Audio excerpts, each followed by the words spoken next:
estamos listos. ¿Y tú? Bienvenido a tu casa, Iglesia Rey de Reyes, estableciendo una cultura de bendición. Prepárate para un tiempo muy especial de conexión con Dios. Y aunque estemos en casa, seguimos Conectados.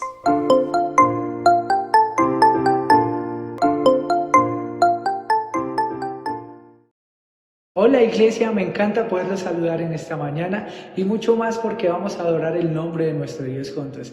Así que quiero invitarte que ahí donde te encuentres puedes disponer tu corazón, tu vida para adorar el nombre de nuestro Dios. Amén.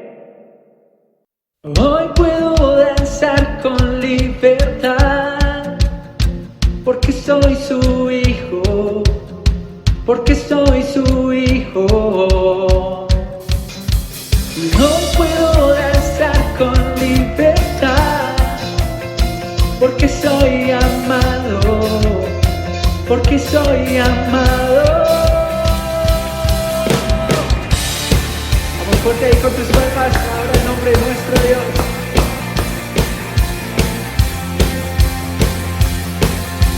Podemos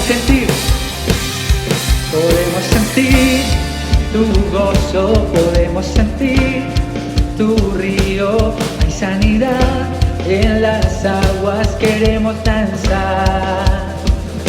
Podemos sentir tu gozo, podemos sentir tu río, hay sanidad en las aguas, queremos danzar. Hay libertad en la casa de Dios, hay libertad en la casa de Dios, hay libertad.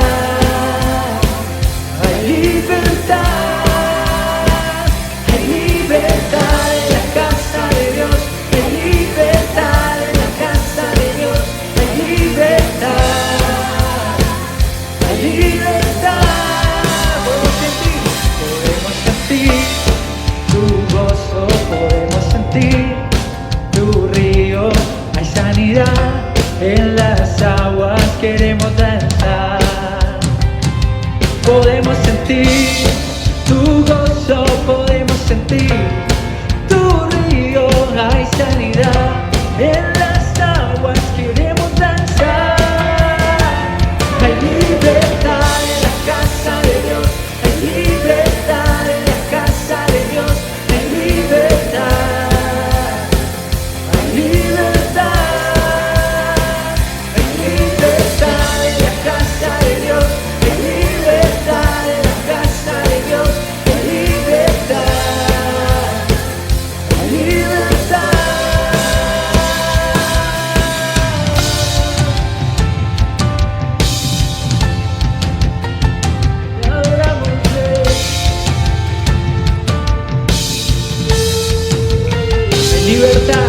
Hay libertad en la casa, hay libertad al danzar, hay libertad en la casa, hay libertad al danzar, hay libertad en la casa de Dios, hay libertad en la casa de Dios, hay libertad, hay libertad, hay libertad en la casa de Dios, hay libertad en la casa de Dios, hay libertad, hay libertad. Puedo danzar en la casa de Dios, puedo danzar en la casa de Dios, puedo danzar y disfrutar. Somos libres por su sangre, libres somos. Somos libres por su sangre, libres somos,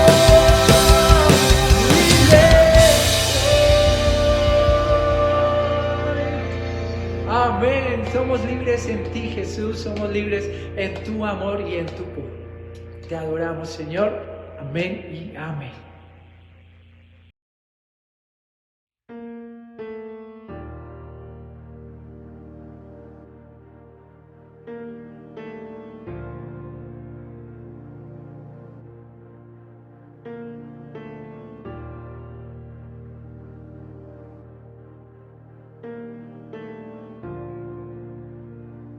Dios. Muros rodeando estoy, pensé que caerían hoy, mas nunca me has fallado, Dios.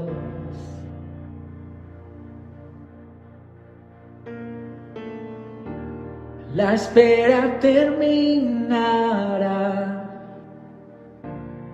Sé que has vencido ya. Nunca me has fallado, Dios. En ti confiaré. En ti confiaré. Tu promesa sigue en pie. Tú eres fiel. Confiado andaré, en tus manos estaré, siempre has sido fiel.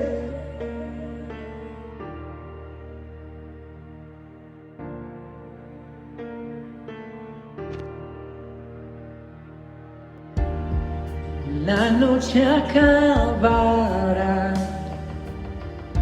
tu palabra se cumplirá. Mi corazón te alabará, Cristo mi Salvador,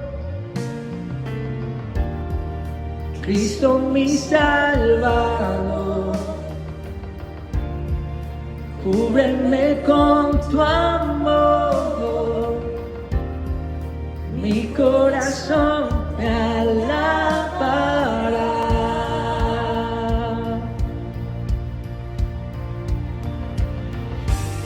En ti confiaré, tu promesa sigue en pie, tú eres fiel. Confiado andaré, y en tus manos estaré, tú eres fiel. En ti confiaré, tu promesa sigue en pie, tú eres fiel. Confiado andaré, en tus manos estaré, tú siempre has sido fiel.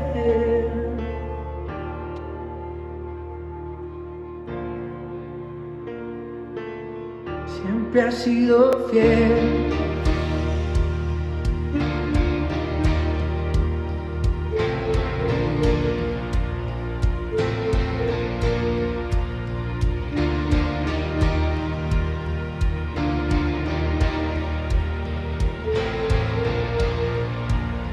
Vamos, iglesia, cantemos juntos. Yo sé que tú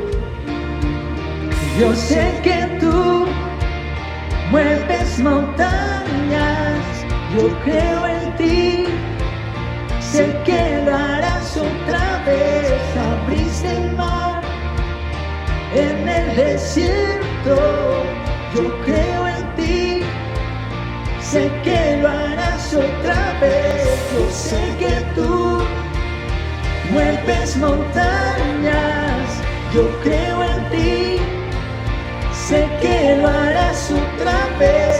Abriste el mar en el desierto, yo creo en ti, sé que lo harás otra vez. Yo sé que tú mueves montañas, yo creo en ti, sé que lo harás otra vez. Abriste el mar en el desierto, yo creo en ti, sé que lo harás otra vez, sé que lo harás otra vez. Oh.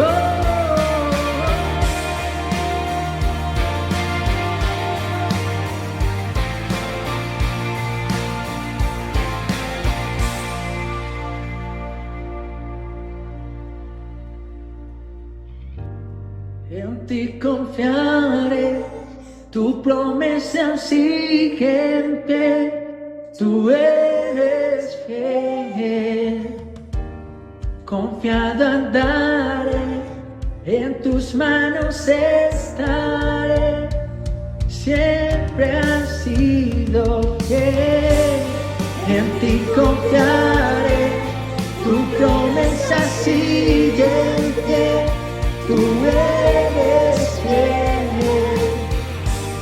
Confiado andaré, en tus manos estaré. Siempre has sido fiel. Siempre has sido fiel. Te adoramos, Jesús. Gracias, Señor, porque tú permaneces fiel, Dios. Te adoramos, Señor. Exaltamos tu nombre, Señor. Te amamos, Padre amado. En tu nombre, Jesús. Amén y amén. Bueno, vamos a seguir adorando a nuestro Dios. Amén. Así que quiero invitarte que me puedas acompañar ahí con tus palmas.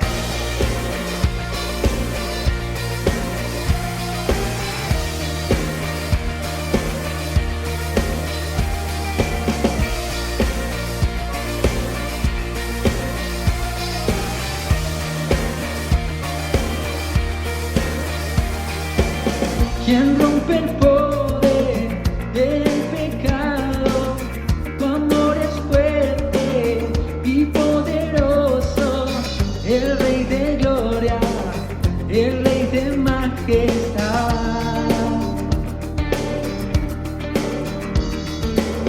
El que gobierna con su justicia y resplandece con su belleza, el Rey de gloria, el Rey de majestad.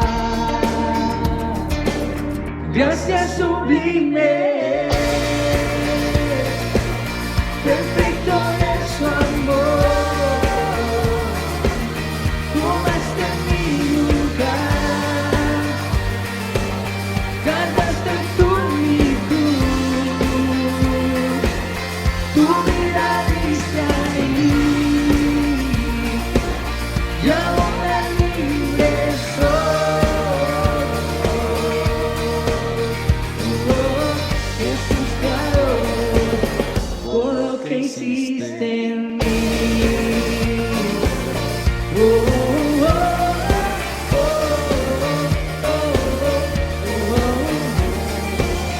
Pusiste en orden todo el caos, nos adoptaste como tus hijos, el Rey de gloria, el Rey de majestad, el que gobierna con su justicia y resplandece con su belleza, el Rey de gloria, el Rey de majestad.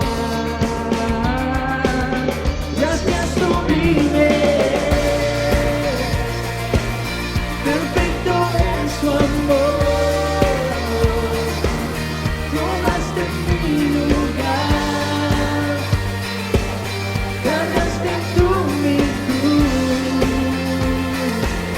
tu vida diste allí. Y ahora libre soy,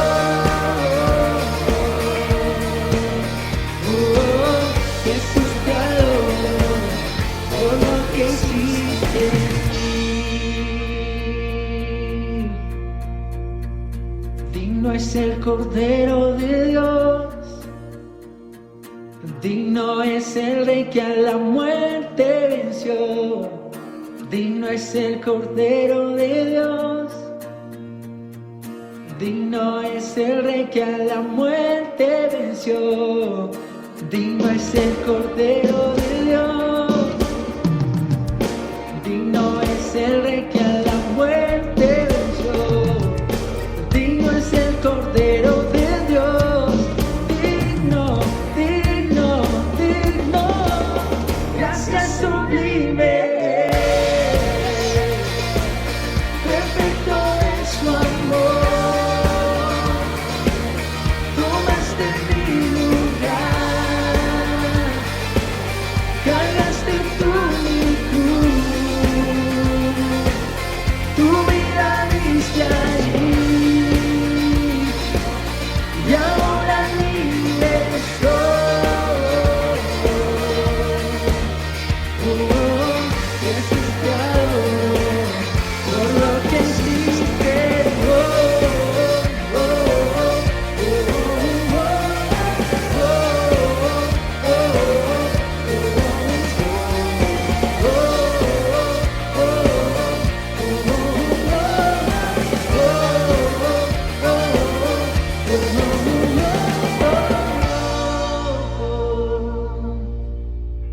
Señor, te adoramos, papá, te damos gracias por tu fidelidad, gracias porque lo diste allí todo en el madero de la cruz, Señor. Gracias, Señor, porque hoy podemos entrar, Señor, delante de ti gracias a lo que hiciste por nosotros, Señor. Papá, queremos seguir adorándote, creyendo en todo lo que tú haces en nuestras vidas y aún lo que harás, Señor Jesús. Te amamos, Señor Jesús. Así que nos disponemos, Señor, a seguir adorándote, Señor. Elevamos nuestra vida, Señor, en como adoración para ti, Señor. En tu nombre, Señor. Muy buenos días, amados hermanos. Qué alegría en este día tan especial poder llegar hasta su hogar con la palabra del Señor. Y hoy quiero llegar con el libro de Juan. Ya hemos estudiado el capítulo 3 y les comento que ese estudio del capítulo 3, cuando trabajamos todo lo que ha sido en la vida y la conversión de Nicodemo, porque lo encontramos luego más adelante, cómo Nicodemo llega a Cristo en el capítulo 7, en el capítulo 19, vemos cómo él puede llegar a Cristo. Hoy quiero ir al capítulo 1 porque me quedó como ese entusiasmo hermoso para poder compartir el libro de Juan. Así que el anhelo de mi corazón es poder tener un estudio completo de este libro de Juan, y hoy comienzo con el capítulo número 1. Oramos a Dios para que la recuperación de la cirugía sea pronto y podamos sumergirnos en el estudio bíblico, en el estudio de la palabra del Señor. Entonces, en esta mañana vamos a ir al capítulo 1 del libro de Juan, y dice de la siguiente manera, dice: en el principio era el Verbo, y el Verbo era con Dios, y el Verbo era Dios. Este era en el principio con Dios. Todas las cosas por Él fueron hechas, y sin Él nada de lo que ha sido hecho fue hecho. En Él estaba la vida, y la vida era la luz de los hombres.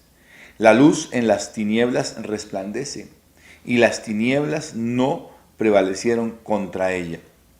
Hubo un hombre enviado de Dios, el cual se llama Juan.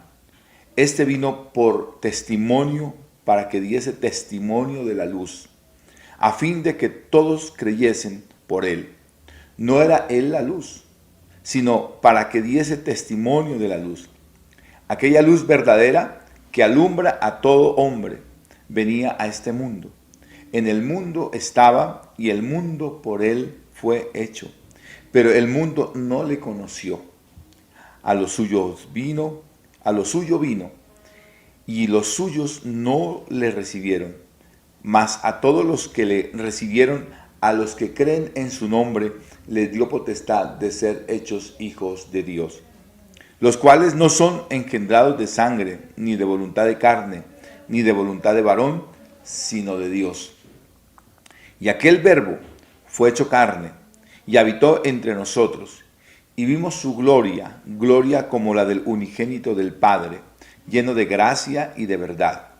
Juan dio testimonio de él, y clamó diciendo: este es de quien yo decía, el que viene después de mí, este es antes de mí, porque era primero que yo. Porque de su plenitud tomamos todos, y gracia sobre gracia. Pues la ley por medio de Moisés fue dada, pero la gracia y la verdad vinieron por medio de Jesucristo. Y a Dios nadie le vio jamás. El unigénito Hijo que está en el seno del Padre, Él le ha dado a conocer. Vamos a dejarlo hasta ahí, porque luego tendremos más tiempo para estudiar esta preciosa palabra, si el Señor así nos lo permite. Y es importante hacer como un pequeño introducción a lo que es el libro de Juan. El que lo escribió, por supuesto, como su nombre lo indica, lo escribió el apóstol Juan, por eso se le llama el libro de Juan. ¿Y quién era este hombre Juan? Juan era simplemente un pescador, era un hombre que tenía un negocio de pesca en el mar de Galilea. Allí se dice que era hijo de una mujer llamada Salomé. El capítulo 19 de este mismo evangelio, el versículo 25, nos da como un acercamiento y nos dice que posiblemente era esta mujer Salomé, la madre de Juan, era hermana de María, la madre de Jesús, lo cual hace de Juan un pariente del Señor Jesús. Y Juan comienza su carrera como discípulo de una manera impetuosa. ¿Se acuerdan ustedes que Juan y su hermano Jacobo, si usted lo ha leído en la palabra del Señor, son llamados por el Señor como los hijos del trueno? ¿Lo ha leído? Eso ya da una idea, nos da una idea de qué tipo de persona era Juan. Lo llaman Boanerges o los hijos del trueno. Esa es la frase que se le da a este joven. Así que es un joven que necesitó ser suavizado un poquito nada más en sus actitudes y para que pudiera ser moldeado por el Señor y llegase a ser como es conocido por nosotros y como nosotros lo conocemos, los que hemos estudiado o los que han estudiado la palabra del Señor, como el apóstol del amor.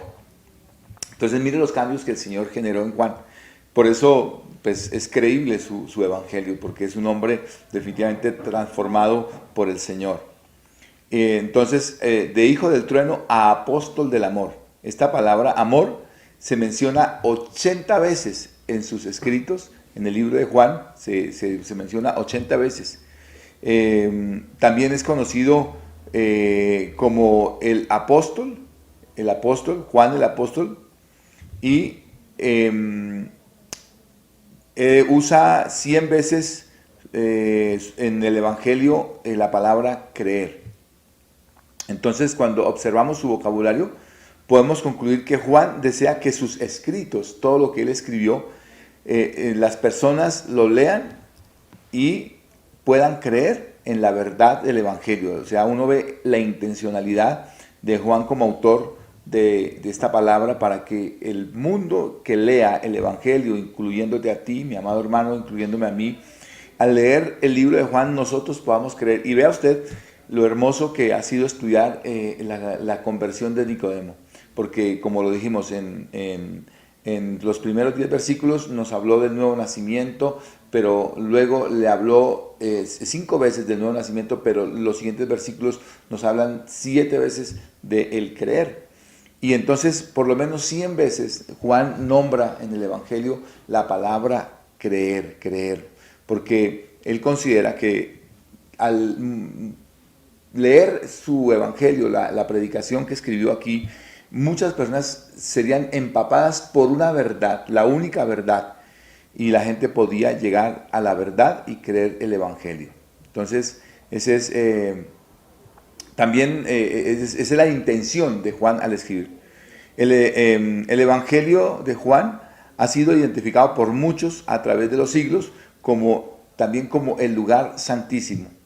Me parece que el lugar santísimo era el lugar donde el sacerdote del Antiguo Testamento, el sumo sacerdote, entraba una vez al año en un lugar exclusivo. Él entraba a ese lugar exclusivo y allí tenía ese encuentro con el Señor, con Dios, para escuchar la revelación. Entonces se le conoce el Evangelio de Juan como el Evangelio del lugar santísimo. Entonces solamente él podía entrar, el sumo sacerdote. El lugar santísimo en el Nuevo Testamento, muchos piensan y dicen que el Evangelio según San Juan es ese lugar, particularmente el capítulo 17 de Juan, donde nuestro Señor Jesús ora al Padre, porque uno ve al sumo sacerdote, a Jesús, el real sumo sacerdote, entrando como en ese lugar santísimo y conectándose con el Padre. Ahora, ¿por qué habla del lugar santísimo? Porque el verdadero sumo sacerdote al cual Juan hace referencia aquí, pues es el Señor Jesucristo. ¿Qué más podemos decir de este Evangelio? A ver, tenemos por aquí algunas notas que vale la pena hacerla llegar. Juan es muy simple en lo que él entrega, muy sencilla su palabra. Él habla del Dios. Su énfasis es poder presentar al Dios que se hizo hombre, el eterno Dios se hizo hombre, es decir, él manifiesta que el Señor ha tomado forma de hombre. El bebé en el pesebre es Emmanuel, es Dios con nosotros, y nos presenta a la humanización de Dios. El Señor ha venido para tomar forma corpórea de hombre, y eso es lo que él comienza diciendo en el versículo 1. Entonces, todo eso es importante tener estos daticos, porque existen muchas religiones que hablan de Jesús y creen en Jesús, pero no en el Jesús que usted y yo creemos, o sea, en un falso Jesús. Por ejemplo, los mormones hablan de Jesús y tienen a Jesús como hermano de Lucifer y como parte de la creación. Los testigos de Jehová también hablan de Jesús como un ser creado, no como hijo de Dios, no como Salvador, no como Dios encarnado, no como el Dios, no como el hombre, 100% hombre y 100% Dios, ¿no? Entonces, la especialidad de Juan es traer claridad a los creyentes para que puedan identificar quién es Jesús. ¿Qué más podemos decir? Entonces, nos habla, él lo presenta como el suficiente, el todopoderoso, el omnipresente, el soberano que nunca cambia, el único Dios verdadero y viviente, que es el ser humano que vino a esta tierra, el Dios hecho hombre. ¿Qué más podemos decir? Es el Emmanuel, el Dios con nosotros. Algo que me llama la atención también del libro de Juan es que es como si fuera un poco diferente a los otros evangelios. Recuerde usted que en la Biblia tenemos los evangelios de Mateo, Marcos, Lucas y Juan, pero los primeros tres evangelios, que es el evangelio de Mateo, Marcos y Lucas, se le llaman evangelios sinópticos, porque hacen una sinopsis de la vida de Cristo. O sea, nos muestran desde su nacimiento, su vida, su ministerio, su muerte y su resurrección. Juan no lo hace. Juan nos está presentando una visión de Jesús, de un Jesús más celestial. No tanto el hombre aquí como tal, sino nos presenta a la deidad de Jesús. Esa es como la especialidad del libro de Juan. Entonces, eso para tenerlo en cuenta, que hay gran diferencia que lo que nos presenta Juan con respecto a los otros tres evangelios. ¿Qué más podemos decir? En el versículo 23 dice: he aquí, la Virgen concebirá y dará a luz un hijo y le pondrá por nombre Emmanuel. Se acuerda de lo que quiere decir Emmanuel, Dios con nosotros. Bueno, eso lo dije al comienzo, es el significado del bebé que ha tomado ahora forma humana, el Dios hecho un bebé allí en Belén, en el pesebre, y eso nos lo afirma Lucas, también en el capítulo 13, versículo 2, será llamado el Hijo del Altísimo, y esta es una verdad esencial del cristianismo, que Jesús es Dios en carne humana, el Dios del universo ha venido a su creación y se ha hecho hombre. Entonces, eso es importante, que nosotros como cristianos tengamos esas bases fundamentales de lo que nos presenta el Evangelio, y miremos lo que Juan pues nos está demarcando aquí. Fundamentalmente para la fe cristiana, los cuatro evangelios entonces están dedicados a hacer una narrativa de la vida de Jesús, pero como lo dije, el Evangelio de Juan nos va a presentar esa deidad de Jesús. Por eso el Evangelio de Juan se estudia por separado, lo estudiamos por separado para poder comprender lo que realmente nos quiere entregar en su mensaje. Bueno, entonces vamos a ir entrando a lo que nos entrega el pasaje que estamos leyendo. Dice: en el principio era el verbo, y lo que entrega aquí la palabra verbo es como el rema, es como el logos de Dios, porque Dios se manifestó a través de la palabra, a través de los profetas se manifestó hablando la palabra, y la palabra pues fue escrita. Pero entonces el Señor anunció por mucho tiempo que Él vendría, y a través de los profetas se escuchó. En este momento Jesús ha tomado forma, y por eso forma de hombre, y por eso Juan lo presenta. Él dice: en el principio era el verbo. Y cuando habla del principio, nos está hablando del alfa y la omega. O sea, nos está hablando de que Él no tiene inicio, no tiene fin. Él es todopoderoso. Él es antes de toda creación, y por eso la gran diferencia que tenemos con otras creencias, ¿verdad? Porque para algunos Cristo es creación, para nosotros Cristo es creador. Y entonces dice, en el principio era el verbo, en el principio, o sea, de este principio del cual habla Juan aquí, nos está hablando de la creación, desde antes de la creación, o sea, o sea, antes de el Señor ya ha existido. Entonces nos presenta aquí, en el principio era el verbo, o sea, nos habla de algo que se antepone, es decir, antes de la creación Él ya estaba, porque Él no ha sido un ser creado.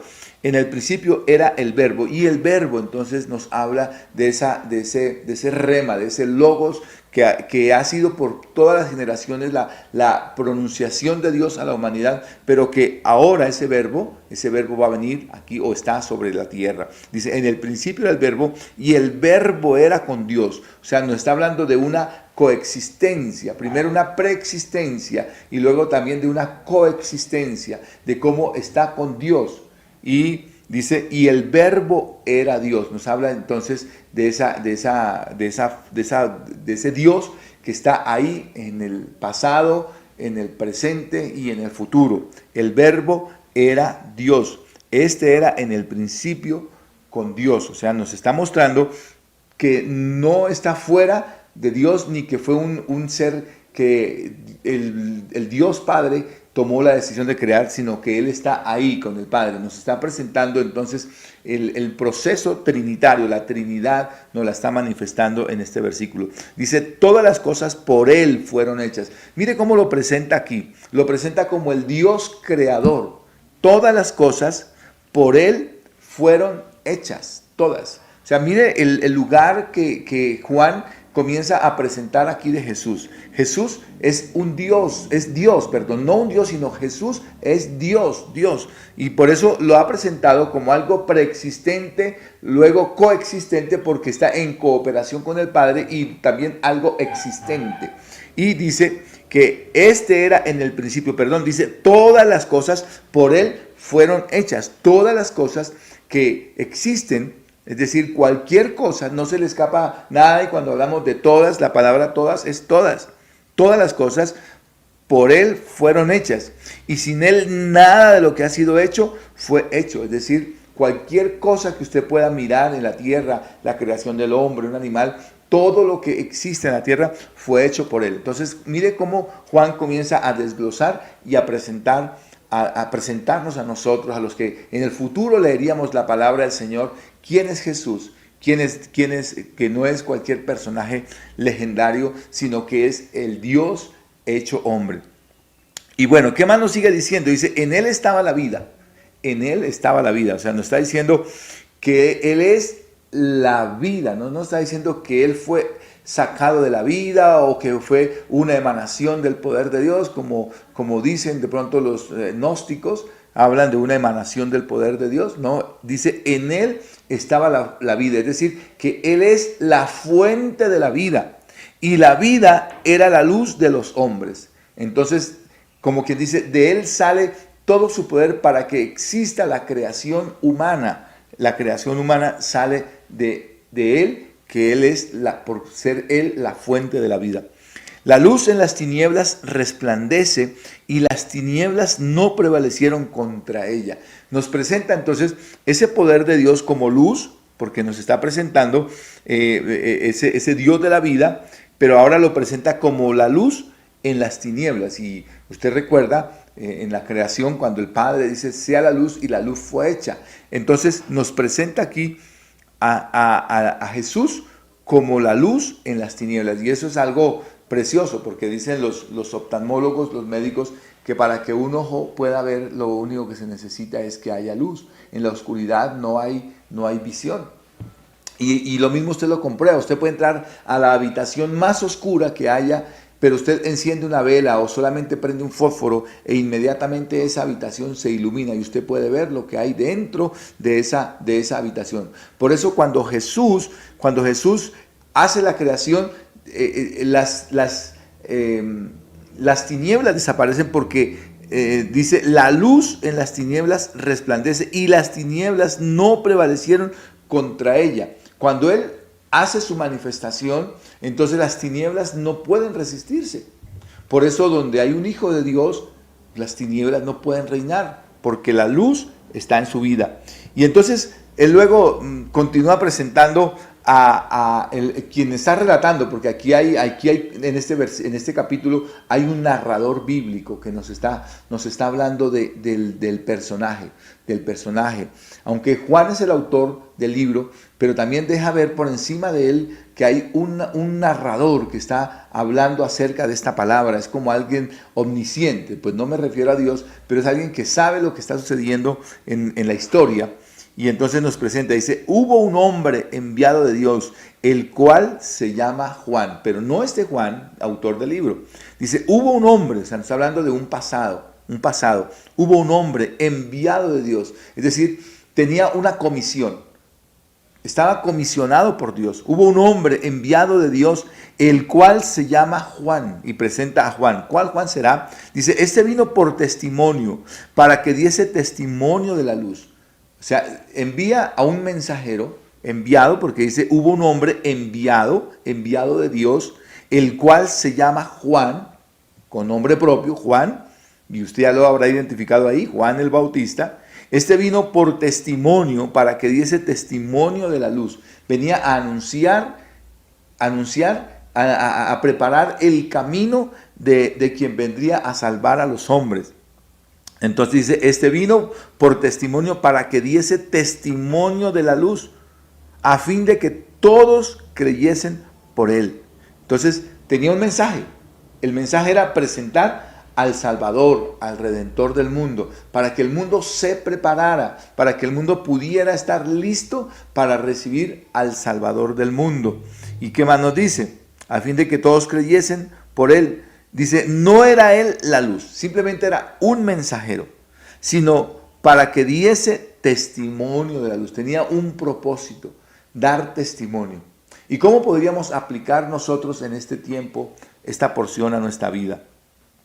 Pues usted y yo hemos sido impregnados de la luz de Cristo. El Señor se ha manifestado con su luz, con su bendición.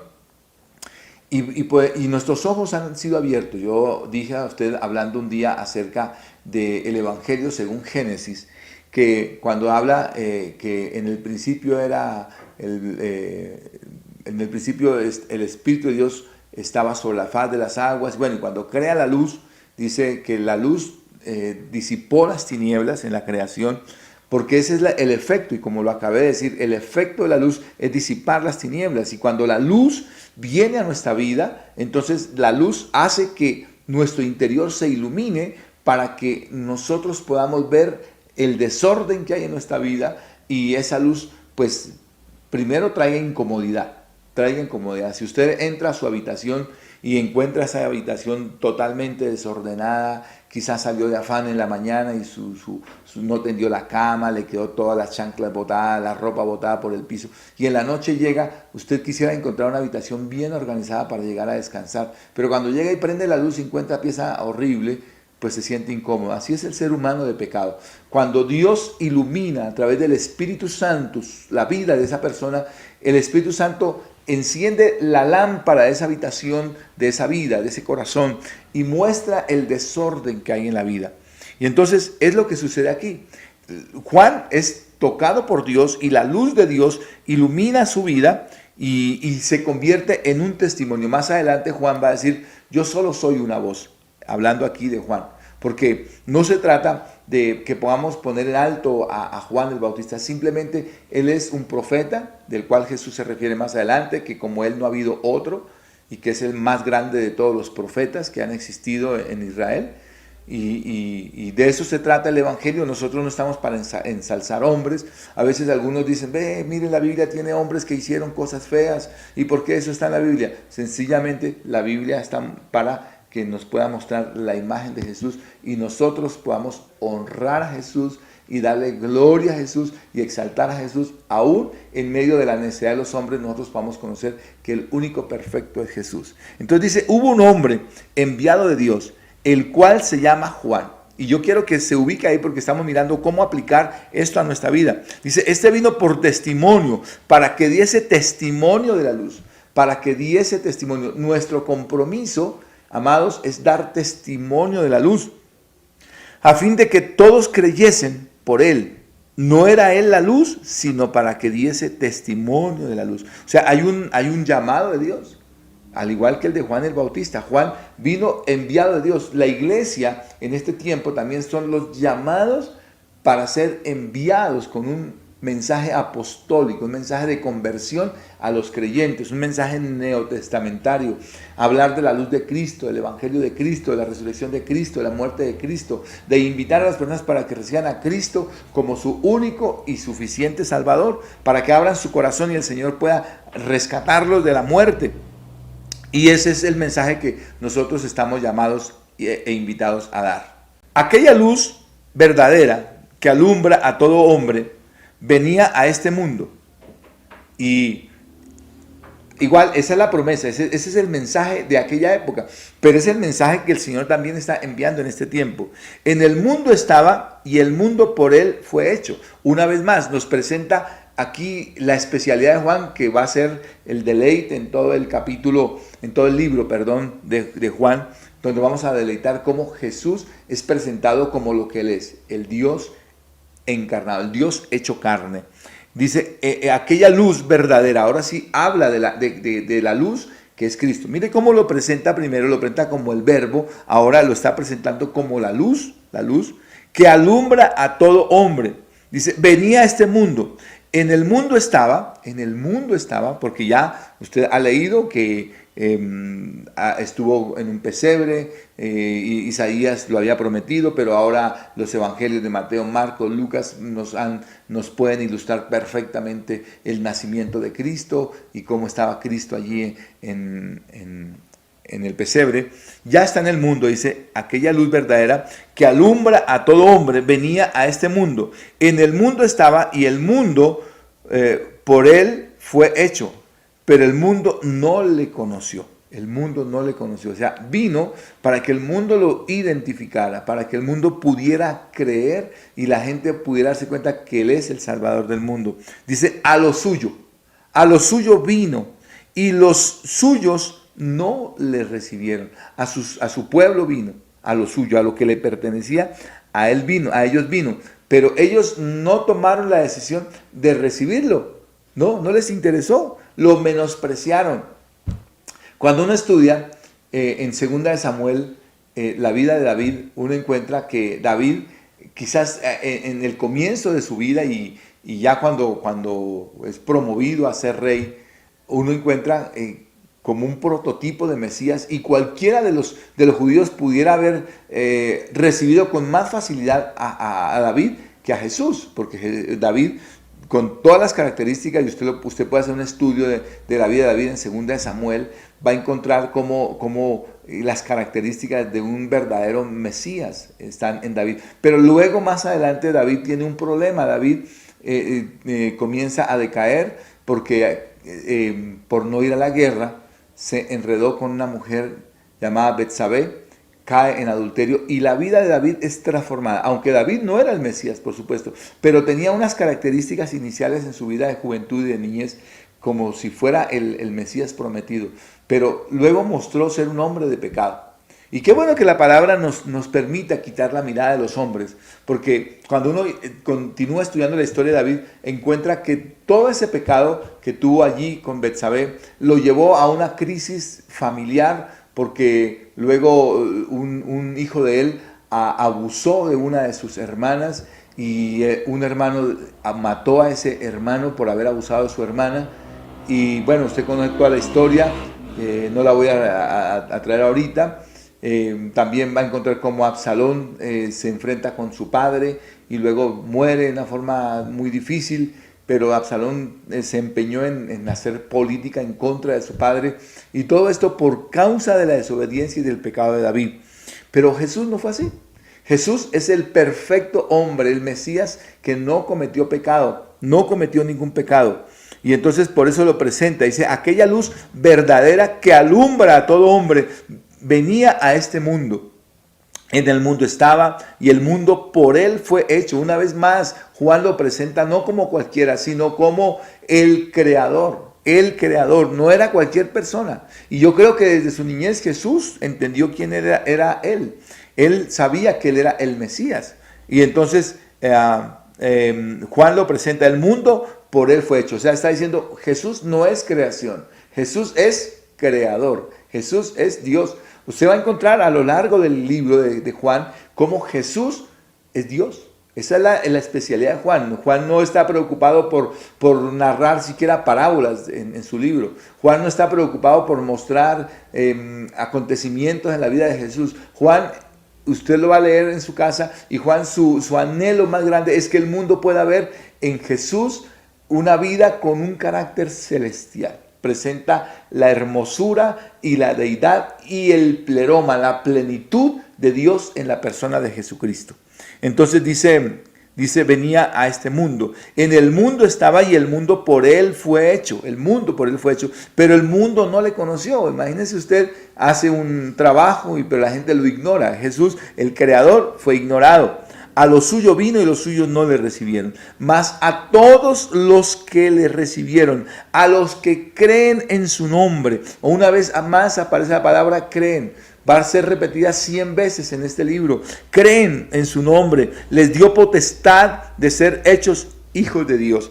Y potestad, dentro de los términos jurídicos, es autoridad. Nos ha dado autoridad para ser llamados hijos de Dios. O sea, casi nada, ¿no? Usted es hijo de Dios. Ahora, yo quiero que hagamos una claridad aquí, porque por ahí he escuchado muchas veces que algunos enseñan y dicen que la iglesia es el Israel espiritual, que la iglesia es la prolongación de Israel. No, hermano, tenemos que quitar esos conceptos equivocados. Israel es Israel y la iglesia es la iglesia. Son dos entidades o dos pueblos totalmente diferentes. Israel es el pueblo escogido por Dios. No tengo respuesta para decir el por qué. Simplemente es un pueblo elegido, un pueblo escogido por el Señor y punto. Ese es el pueblo de Dios. Y la iglesia es la congregación de los santos que ha sido lavada por la sangre del Cordero.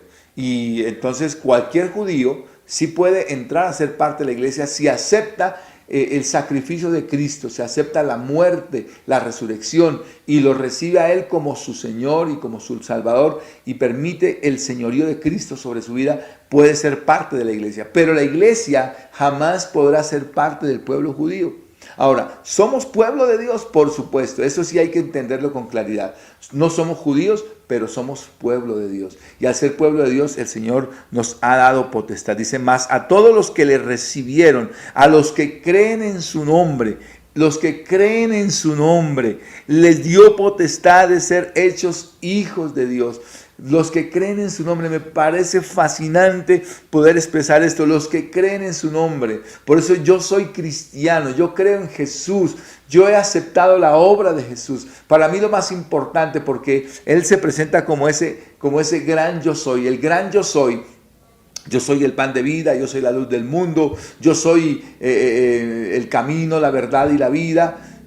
Yo soy el agua de vida. El gran yo soy se presenta en los evangelios y es lo que usted debe comprender. El yo soy que se presentó a Moisés allí en el monte Sinaí se presenta para nuestras vidas, y todo el que cree en su nombre, a ese que cree en el gran yo soy, en el Yahvé, le da potestad de ser hechos hijos de Dios, los cuales no son engendrados, y aquí podríamos saltar nuevamente al capítulo 3, que ya lo estudiamos por 4 domingos, los cuales no son engendrados de sangre.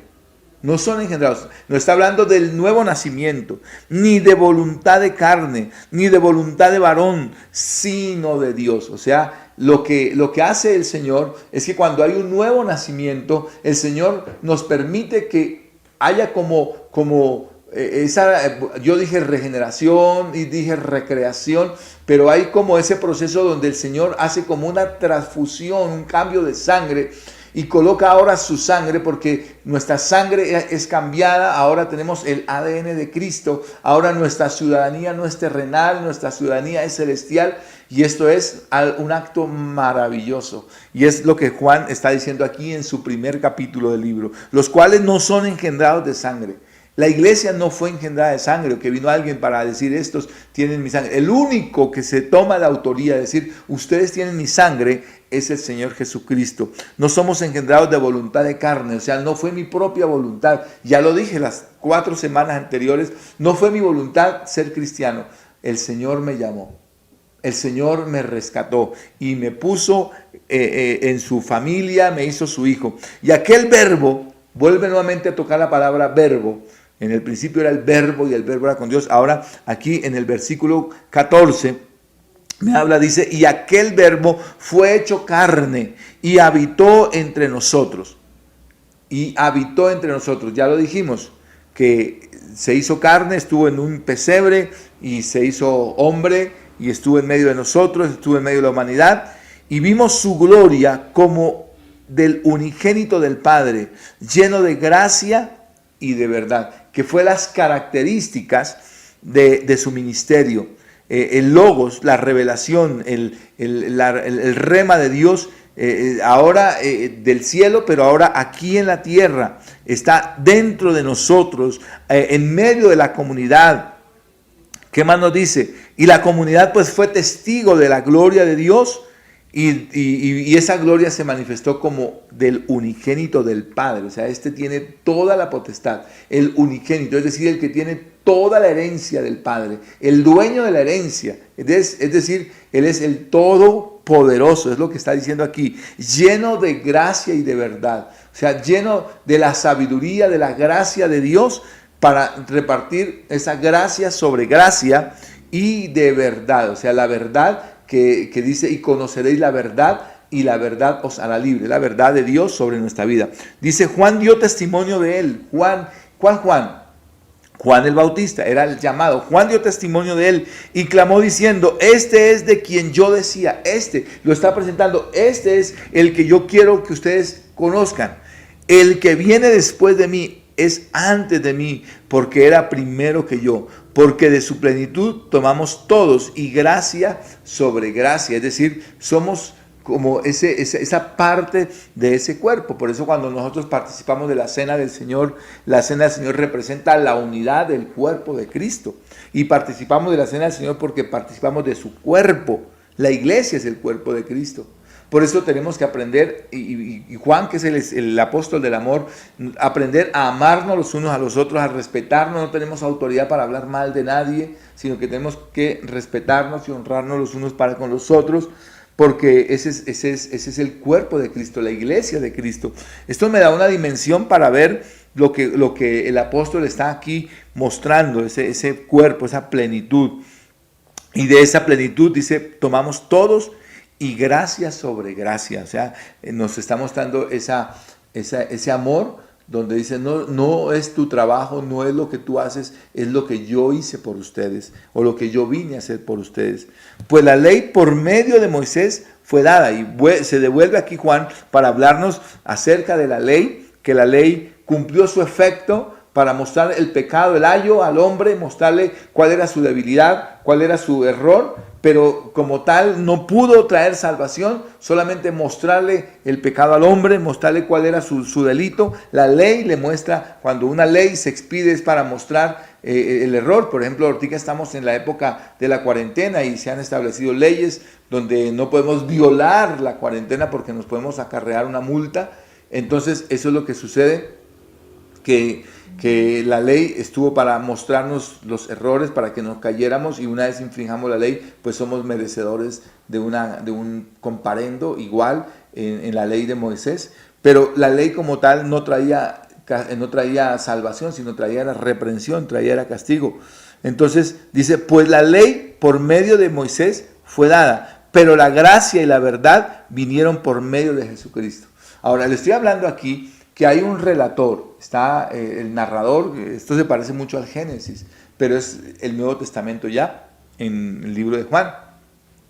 Me muestra esa narración, esa persona que está hablando de este suceso. Dice, pues la ley por medio de Moisés fue dada, pero la gracia y la verdad vinieron por medio de Jesucristo. O sea, mire cómo presenta el narrador esta palabra. La ley y la verdad vinieron, perdón, la gracia y la verdad vinieron por medio de Jesucristo. Y aquí nos invita entonces a hacer la gran diferencia para los que vivieron bajo la ley, pero que ahora tienen la oportunidad de vivir bajo la gracia. Y lo dije anteriormente en las prédicas de las anteriores, que la iglesia está llamada a disfrutar de la gracia del Señor. No entiendo cómo algunos quieren echarse cargas, cómo cumplir normas de hombres para poder sentir que son creyentes y salvos, pero no, yo quiero decirle que es la gracia del Señor, es la gracia, la verdad del Señor de Jesucristo quien nos permite esa salvación, no la ley. Dice, a Dios nadie le vio jamás. Hablando de ese Dios Padre, a Dios nadie le vio jamás. El unigénito Hijo que está en el seno del Padre, Él le ha dado a conocer. Entonces, los profetas jamás vieron a Dios. Quizás tuvieron algunas señales de Dios, algo el Señor les reveló, pero como tal no pudieron ver cara a cara al Señor. Y lo que Juan dice, hasta aquí, porque recuerde usted que este libro, Juan, o aparece Juan con su mensaje 400 años después de Malaquías, y en esos 400 años, de acuerdo a algunos historiadores, pues no hubo revelación. Algunos aceptan los libros apócrifos, como los Macabeos, que fue una orden sacerdotal anterior a Juan el Bautista y posterior a Malaquías. Pero digamos que si nos basamos en la Biblia que tenemos nosotros bajo nuestro canon bíblico, no ha habido ninguna revelación hasta ahí, y Juan entonces manifiesta esto, dice, a Dios nadie le ha visto. Nadie. Ha habido revelaciones, los profetas han escrito cosas que el Señor les ha revelado, pero como nunca han podido ver, ahora ha venido el que lo da a conocer, el unigénito, el Hijo que está en el seno del Padre. Mire cómo lo presenta con una coexistencia con el Padre. Él y el Hijo y el Padre uno son. Dice, porque está en el seno del Padre y Él le ha dado a conocer. O sea, el Hijo ha dado a conocer al Padre. Y por eso más adelante el Señor dice, cuando le dicen, muéstranos al Padre, la gente le dice, Señor, muéstranos al Padre. Y dice, el que ha visto al Hijo, ha visto al Padre. Y esa es la invitación en esta hora, para que cualquier revelación que usted necesite de Dios, pues es Cristo quien quiere manifestar la revelación de Dios. Es Cristo la persona a quien nosotros podemos adorar. Por eso el libro de Juan no se va a negar a que las personas que lo leen, las personas puedan encontrar que Jesús nunca rechazó la adoración.